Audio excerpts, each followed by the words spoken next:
Welcome into the install with Greg Cosell of NFL Films. God knows what kind of signings we're going to have throughout the course of the podcast, so we'll try to keep our heads on straight around here as free agency officially, Greg, as we start the podcast. Free agency has officially begun, but you wouldn't know that to see all the reports of the contracts flying around everywhere. How are you, my friend? I'm very curious, not to get anybody upset, but what is the point of the legal tampering period? It's an excellent question. I guess so that there is some guise of negotiation beyond what we already know happened in Indianapolis with the Right. entire league up there figuring out the contract details and things like that.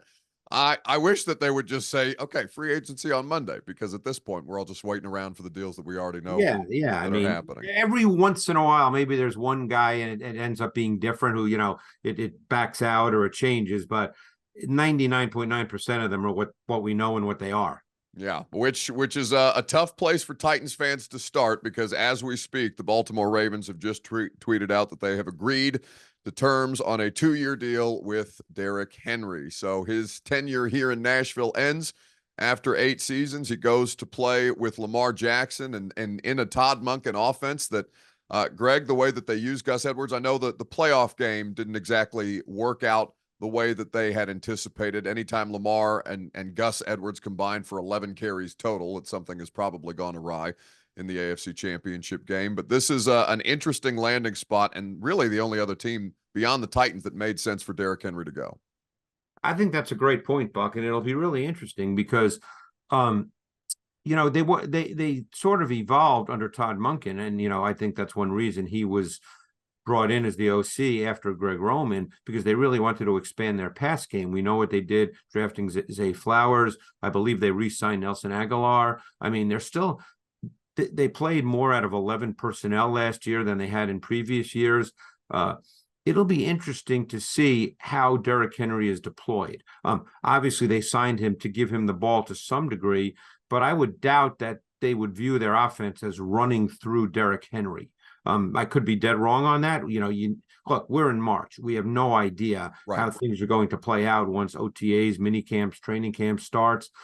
But, with the way they adjusted a year ago, and granted, they also lost the back from Ohio State, whose name is now Dobbins. They lost Dobbins, and we don't know what his career is going to look like at this point. And Gus Edwards, for what it's worth. Right. But I mean, Gus Edwards was there last year. Yes.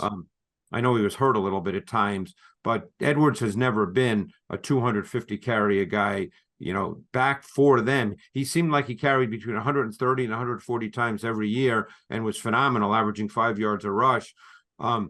Is that the way they see Derrick Henry, 130, 140 carries? Or are they going to make an adjustment in the way they philosophically approach their offense and say, okay, we have Derrick Henry, we're going to give him the ball 240 times, which would certainly be different than they did a year ago under Todd Monken. And they do still have Keaton Mitchell coming off of an injury there, and they were starting to work him into their offense as he became available. And then, of course, his season was ended as well due to injury. But it's going to be an interesting dynamic, because they do have such a varied collection of skill position players and a more dynamic passing game under Todd Monken, which Lamar may have always been capable of. But obviously, when they made the offensive coordinator change that they did, we started to see that develop more and more.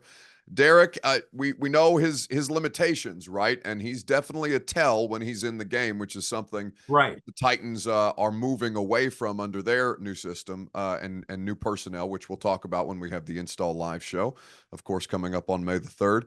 But yeah, Derrick is going to have he's going to have some opportunities, because just the idea of him in the same backfield with Lamar, I understand that there's certain formations that he works out of better than others, Greg, as we've talked about during his time here with the Titans. But I think the threat of the two of them is going to cause problems for defenses for sure.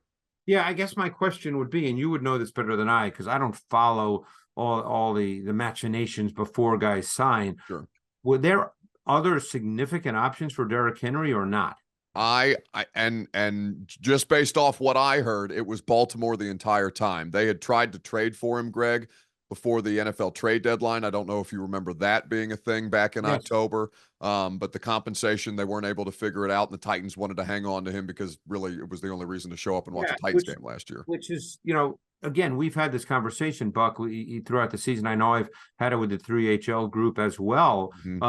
That I didn't think there'd be a big market for Derrick, not because he's not a good player. That, and I hope people understand that. That's not my point. But he's a certain kind of player. And how many teams would be willing to really use him and deploy him in the way in which he really is, which is a foundation back who needs touches and volume. Now, we just had that discussion a moment ago. I don't know how the Ravens plan on deploying him. Is it 135 carries the way they use Gus Edwards, or are they changing their offense to what it was prior to Todd Monken? Right. I think it's a question we're obviously not going to know the answer to at this moment in time.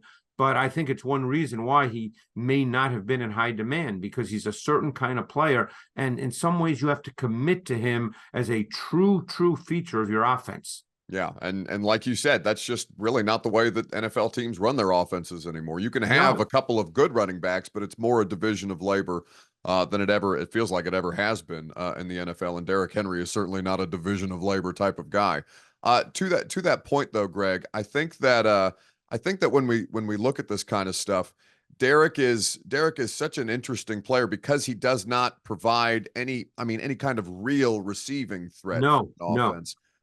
Which is something that we know the NFL has shifted towards. You're just looking for as much a weapon as you are a 3-down workhorse back. And Derrick, really, because of I say limitations, and they are a limitation in terms of skill set, even though I don't think of Derrick as a limited player outright. Most people don't. That is something that they're going to have to account for in some form or fashion. I agree. I mean, it's going to be fascinating to see how that plays out. And, obviously Tennessee made a decision. You and I had spoken about that. We both felt that he was not likely to be back. Right. And with the signing of Tony Pollard and Tajay Spears, they're clearly moving in the direction that I think the league is moving more toward anyway. I don't think either back is a quote unquote feature back, but they don't have to be there because they have two backs who are excellent receivers, can line up anywhere in the formation. Neither one needs 250 carries to be effective. And it gives you more options with your running back tandem. We don't bother Greg with things like contract details and stuff like that. But Greg, it was interesting to me. And just as we sit here on Wednesday, when 14 minutes after free agency has officially opened, the running back market for the veterans went way quicker than I think most people expected. And I wonder if that's not the league trying to tell us something about this upcoming running back draft class, given that Pollard and Henry and Zach Moss, Mixon, Jacobs, all these guys went very, very quickly, almost as soon as legal tampering begun. Yeah, and I think keep two things in mind. It's not a great running back draft class, but number two, relative to the increase in the salary cap, they're not big numbers. Yeah. Relative, again, that's what it comes down to: relativity, and how you want to allocate your resources. And relative to other positions, it's not a big number. So, I think that's those two reasons are probably why that happened. What I thought was fascinating was Green Bay deciding to release Aaron Jones and sign Josh Jacobs. Now, I think it's a legitimate debate as to who's a better player. And they decided to pay Josh Jacobs clearly. Now, look, they know Aaron Jones really well. He's been there. Maybe they feel the injury history is he's about 30 now, give or take. Maybe they feel that a back that's that age, history tells you that normally those guys start to decline. I think if you're just looking at the player on tape, I think it's a tough call. I think you could make the argument either way. I would have no problem making the argument that Aaron Jones is a better back, but there's obviously more factors involved that you and I don't know. Right. Absolutely. Speaking of running backs, in your part of the world, Saquon Barkley is coming to town from one NFC East team to another. The Giants don't retain him, and he signs on a 4-year deal with the Philadelphia Eagles. DeAndre Swift, they had some success with DeAndre Swift in that offense last year, Greg, in Philadelphia. And we've talked about the Eagles' offensive line unit not being near the same as it was in 2022, and them having to account for that, certainly in the way that they play. What most interests you about Saquon Barkley in an offense like this with Jalen Hurts? Obviously, we know they have a new offensive coordinator in Kellen Moore. Mm-hmm. who's very multiple in his approach, by the way. But I was thinking philosophically when I saw that. Let's put aside Barkley as a player for a moment. I think he's a good back. I personally don't think, and I've studied him in great detail since Penn State. I think he's an explosive back who at any time in the game can break one for a touchdown. I don't think he's a great sustaining back. Despite his size, I don't think he gets a lot of hard yards. As the way I've always described it when I spoke about Derrick Henry. Henry was a master when it was blocked for 3, he'd get 9. Barkley's not that kind of back. But anyway, having said that, and that's, people can disagree with that, and that's okay. Everything I just said is based on my interpretation of the tape. But I'm wondering if they see a little bit of a philosophical change in how they're going to play offense with the new coordinator, because I don't think you signed Barkley to have him be a week-to-week player. And by that, I mean, hey, this week we're going to give it to him 20 times. But next week, because of who the opponent is, we're only going to give it to him 6 times. I don't think you signed Barkley to do that. And that's the way kind of Swift became last year. I mean, I'm exaggerating a little bit, but I think if you sign Barkley, you're expecting him to be a true feature foundation of your offense. What that means in terms of number of carries or touches is hard to know. We know he's a very, very good receiver who can detach from the formation, and I'm sure they see him that way as well.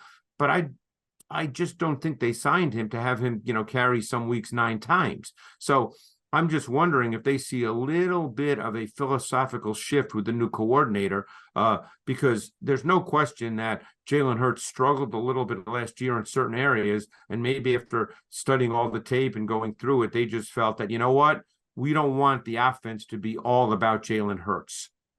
Certainly. I think at least from my untrained eye, there was plenty of evidence to why they might not be interested in going about it that way. But right, they've got plenty of options to work with in Philadelphia, and Saquon Barkley. It'll be curious. This is always it's always an interesting podcast to do with you, Greg, because of course we don't know how these players are going to be deployed. No, but yeah. we have some idea of tendencies of these coordinators for guys who've been around, and obviously Kellen Moore has been in the league for some time. But it is as interesting a thought to kind of sit with throughout the course of the offseason and imagine how these players might be utilized by their new teams. Kirk Cousins, philosophical shift coming to Atlanta. They are moving on from Desmond Ridder, and they will get Kirk Cousins to play quarterback under Raheem Morris as the now again Falcons head coach. They have been looking for quarterback play there since Matt Ryan has had his career ended and they started to move on from Julio Jones and Calvin Ridley and the like. They do have skill position players all over the place. Their offensive coordinator, Zach Robinson, under Raheem Morris, is going to be tasked with this. We, of course, don't know when Kirk Cousins is going to be available to play, Greg, which makes the backup quarterback in Atlanta very, very important, him coming off this Achilles tear. But Kirk, before the injury, was playing some of the best football of his career, at least by the counting stats. I don't know if you viewed him the same way. Yeah, and again, there's a lot of people who believe that, all Kirk Cousins does is get you beat in the playoffs.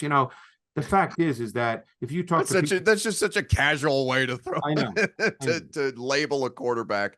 Anyway, yeah. Yeah, but you're right. But you talk to people in the league, you watch tape as I do. He's a very good quarterback, and he's been a very good quarterback for a long time. Now, is he going to run around and make those kinds of plays? No. Does he need to be protected? Yes. I mean, obviously he's a certain kind of player, but he's very, very good at that. And quite frankly, he doesn't turn the ball over the way I think the perception is out there. It seems like he has 1 or 2 bad games every year, and those are the games people focus on. But for the most part, he throws the ball a lot better than people might think. He's incredibly intelligent. He's just a really solid quarterback. So now it'll be interesting to see if Kyle Pitts can really become a factor in the offense, because I think he's going into, is it his 3rd year or 4th year? I lose track. But I believe this is his 3rd year for Kyle Pitts. Yeah, but he hasn't become what his skill set and traits suggest he should be. And again, we don't know why. Maybe it's him, maybe it's not him. But the point is, he's got a really high-level skill set. They've got London, who's a good receiver. I assume with Zach Robinson there, given where he came from, which is the Rams, you'll start to see the zone run game come into play more, although the Rams kind of made an adjustment. But the point is, they've got Bijan Robinson, who's obviously a really good back. And if you go back to when the Rams had, and Robinson wasn't there then, but when the Rams had Todd Gurley, Robinson stylistically is similar in that he can be an excellent receiver as well, because you can line him up anywhere in the formation. So, they do have weapons, and they have a pretty good O-line. They probably will look to enhance that in the draft. But this is an offense now that is going to be pretty good. Kirk Cousins is a good player. Again, only two teams get to the Super Bowl, only one wins. Are we going to sit here and say, well, if you're going to take that approach, then unless you're the Chiefs with Patrick Mahomes, then you might as well say, well, you and I can play quarterback and it doesn't matter. Those are silly comments. Kirk Cousins is a very, very good player, and he's going to make that offense significantly better. Certainly in a division that feels as wide open as the NFC South is, and just generally the conference, I think, in the NFC, as we talk about how slanted things might be at the quarterback position from the AFC to the NFC. The NFC feels like it's anybody's game this year. So I would agree with that. What Atlanta is able to pull off. AFC South is the Texans' division to lose. God knows they're loading up on talent around a core that they have built successfully through the draft over the course of the past couple of years, Greg. The defensive signings that Houston has made is enough to make any quarterback, much less Will Levis, sweat it out. They bring over Danico Autry and Azeez Al-Shaair from the Tennessee Titans in free agency. They add Danielle Hunter on a 2-year deal. They sign Jeff Okudah, the corner, the former first-round pick, to a 1-year deal. DeMeco Ryans has a couple of players, and for example, Malik Collins, and we've talked about Jalen. I'm blanking on the safety's name. Jalen from Baylor. Petrie. And Stingley, the corner, that have been there before. On paper, it looks like a good unit. DeMeco Ryans with the kind of talent that they are now upgrading the front with, this is going to be a problem in the AFC South. Yeah, think of it this way, because they're going to have Anderson and Hunter at DN. They're going to have Autry inside at tackle. Don't forget, DeMeco came from the 49ers, and the 49ers always had a player who could be a D end and a D tackle, depending on your front. And that's what Danico Autry's been. Certainly for the Titans, I think he played 4 years there, if I'm not mistaken. Three. But he did that for his previous 2 years. Overachieved by any stretch of the imagination. Right. So, they he has that player now in Autry.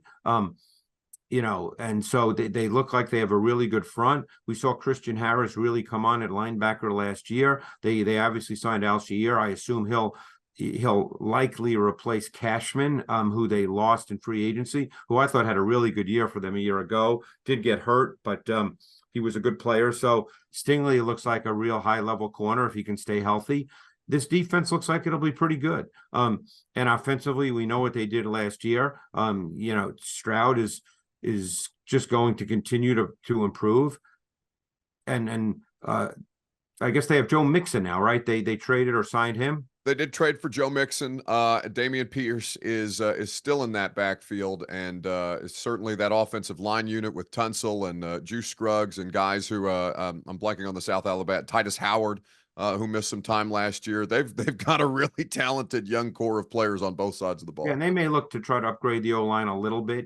They can do that in the draft. The question is Mixon, what does he have left or is it going to be more of a running back by committee with Pierce and Mixon? And if it is, that's probably okay. I'm not sure Mixon can be a 230 carry, guy at this point in his career. But he's always been a pretty good receiver as well. So, and we know what Nico Collins did last year. He really came on as one of those true X receivers that every team would love to have. So, they're a good team. And even Jacksonville, this is not an easy, this is a division that a lot of people sort of laughed at times in the last couple of years. Who knows about Jacksonville? Obviously, they did not have the year that was anticipated.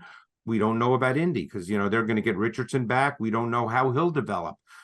It's an interesting division right now, and we'll learn a lot more, obviously, as time goes on. And we'll know a lot more when I'm down there on May 3rd to do the live podcast. So, we'll see how it plays out, because at that point, the draft will be done. We'll see how all these teams do. And I'm sure we'll be discussing that in a lot of detail, Buck, in a lot of detail. Absolutely, which is why you need to get your tickets, because God knows they're selling so fast, and we're so excited about that. 1045thezone.com is where you can get your tickets to the live show. It's just $25 to get in the door. Those tickets are going very, very quickly. The VIP ticket is also great. You get priority seating. You get a couple of drink tickets. You get dinner before the show officially begins at 7 o'clock Central Time. It's going to be awesome. Greg, looking forward to having you down here for some hoops this weekend. And I'm looking then forward to again, it. Yeah. yeah, for the SEC tournament, Vol's the #1 seed, baby. We'll see. We'll see how they can do. I just like to see Kentucky lose, Greg. Anytime I can watch Kentucky lose, it makes me happy. So I'm a Tennessee fan this week. Well, are the top 3 seeds? Is it Kentucky? Well, it's Tennessee, Kentucky, Alabama, Auburn. Auburn. Oh yeah, Yes. they're good too. Yeah, Auburn's legit. Yeah, there's probably 6. Not to work a little college basketball in here, but there's probably 6 teams that can win this conference tournament this weekend. So I think we're going to be looking forward to a show at Bridgestone Arena, and we're happy that you're coming into town for it. I'm looking forward to it, Buck. Really excited about it. Well, I will see you, my friend, tomorrow as we tape this podcast, and I will see the audience on May the 3rd at the Analog in the Hutton Hotel when we'll break down all the Titans free agents once they put together that class and the draft 6 days after they wrap that up as well. Thank you, Greg. I appreciate the time. Thanks, Buck. Appreciate it.